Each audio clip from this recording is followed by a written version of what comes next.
All right, so we're ready for you, so introduce yourselves, and I'll let you get started.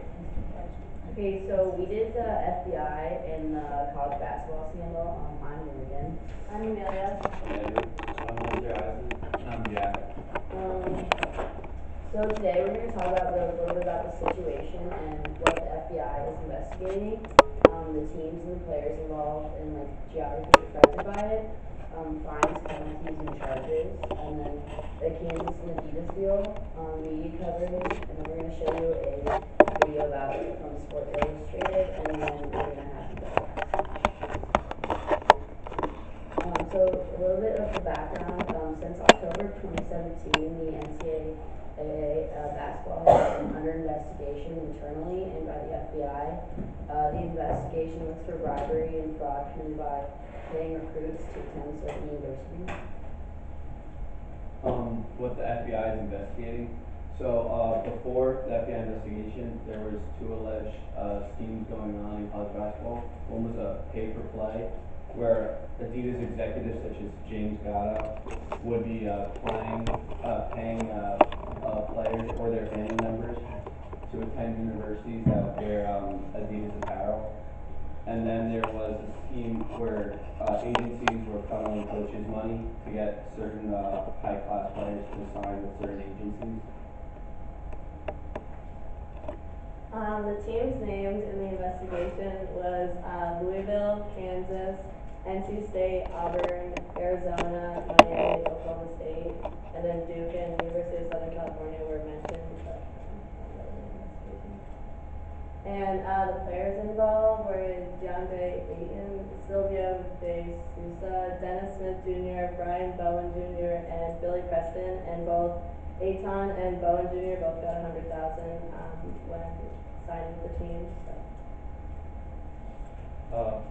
Some of the geographies affected in the United States was Louisville with Kentucky, NC State University with North Carolina, Miami from Miami, Florida, Kansas with Kansas all the way over there, and with Auburn, Alabama, and then Oklahoma State in Oklahoma, and then Arizona with Southern California. So 10 men were originally arrested on September 26, 2017, and these three right here are kind of the main ones. From left to right, it's James Gatto, Merle Code, and Christian Dawkins, who were all found guilty on all 7 accounts with all the teams named on the previous slide. And then going left to right, just kind of their jobs. James Gatto is the head of global sports marketing for Adidas. Merle Code is an Adidas consultant, and then Christian Dawkins is an agent in training for Adidas. And so all 3 of them were found guilty of wire fraud and conspiracy to commit wire fraud, and they face up to 20-year sentences, which can be shortened with bail. So the Kansas and Adidas apparel deal, so this was a $191 million deal, and shortly after it was completed, there was a text conversation found by the FBI with between TJ Gasnola and Bill Self. Gasnola thanked him for pushing the deal through, and then he promised him down the road not to let him down like he did with DeAndre Ayton, kind of showing like the guilt and how the pay-for-play scandal was going on. These are some of the different sources of media that covered it. Sports Illustrated, New York Times, News Observer, CBS, ESPN, and Forbes. It's a big deal because it can show how it can affect the NCAA for later years, and how it affects the players coming up in the league.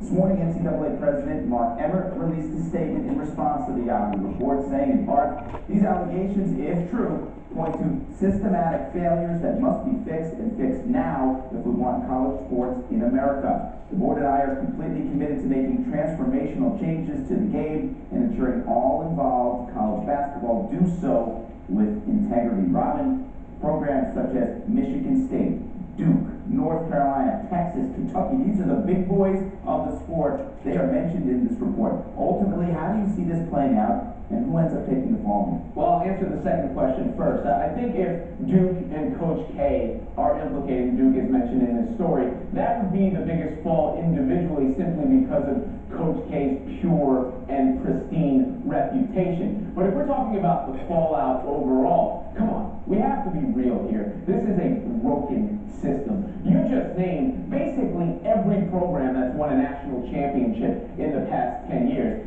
And the NCAA can pretend they're about amateur athletics. They are not. It is a business. They're getting $1 billion to televise March Madness this year, right? $5 million to some of these coaches out there. So to pretend that this is about the purity of the game when it's not is a farce, and until the system is completely overhauled or replaced entirely, you're going to keep going up and seeing these instances, and it's a waste of time to point at each individual one. Yeah, I agree. It's taken the names of these coaches to be linked to this, the Teflon Dons of the sports world, who we thought were untouchable. Now, we're finally ready to address this issue. Shame on the NCAA. They're supposed to be overseeing all this, and it really does come down to money. Money gets in the way of their judgment, what they choose to look at, and ultimately, we have systemic failure within the entire sport. Now, what did they do at this point, though? I mean, there's names linked to this report that are current players on teams that are headed to the NCAA tournament. Are they ruled ineligible? I mean, where do they go from here? Yeah, I mean, I think if you do that, you start a slippery slope, right? Because you're going to have to start ruling almost everyone ineligible, but then you're hypocrites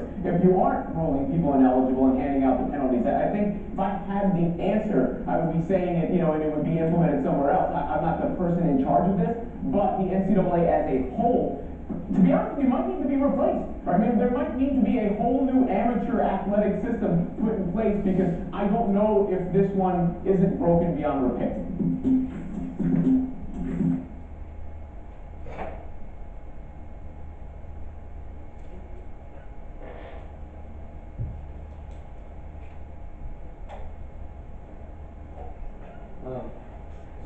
Our opinion, we kind of looked at it from like the teenage kids' perspective. They were targeted, teenage kids and their families who didn't come from great areas, like they were low income, to get them to attend these schools and make money for Adidas and the universities. Parents and extended families shouldn't have gotten involved with these kids and getting them to go to certain schools. And this affects the future's college athletics. Like it said in the video, it's like almost a broken system at this point, where amateurism isn't kind of like a thing anymore. So it definitely is a system that needs to be reviewed and fixed or completely scrapped.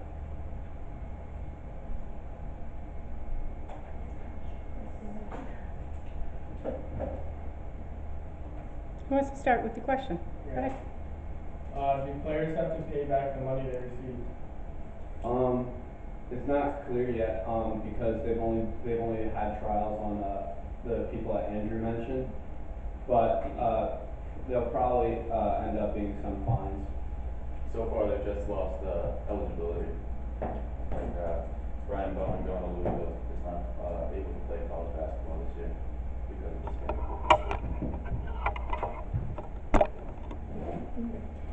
Will these players be affected if they go pro? Probably not. They're all very talented basketball players. It'll probably just kind of be like something in their past.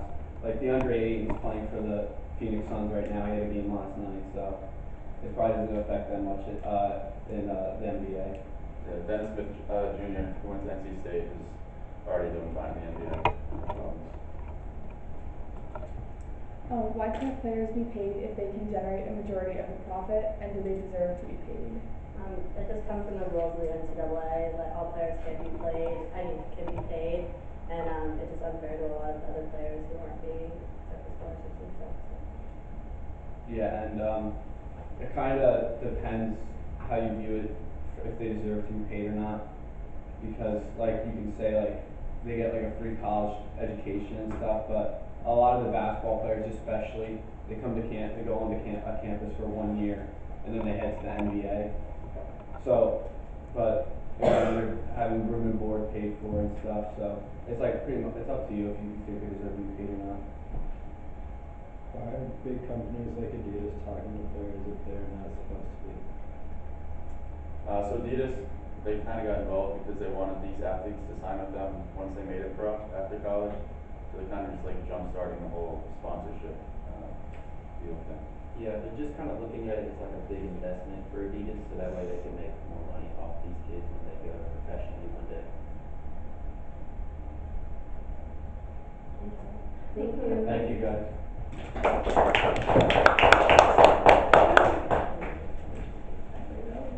Okay, here, take one of these and before you go back, ladies, before you go back to your seats, sit here and fill out one feedback form for your whole team. I have one. I'll give you 3 or 4 minutes to finish that, as detailed as you can.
Yeah, I would research.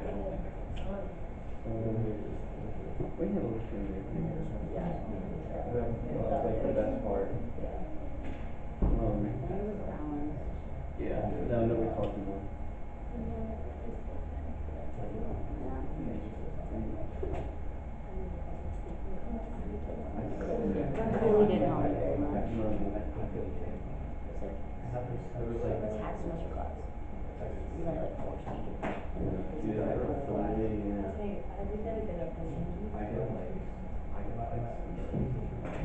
I hated that class.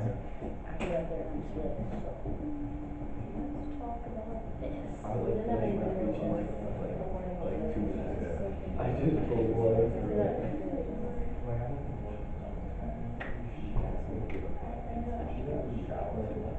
Yeah, my 5-minute speech that was supposed to last like 3 minutes and 30 seconds. I just went right through it. I couldn't stay up there.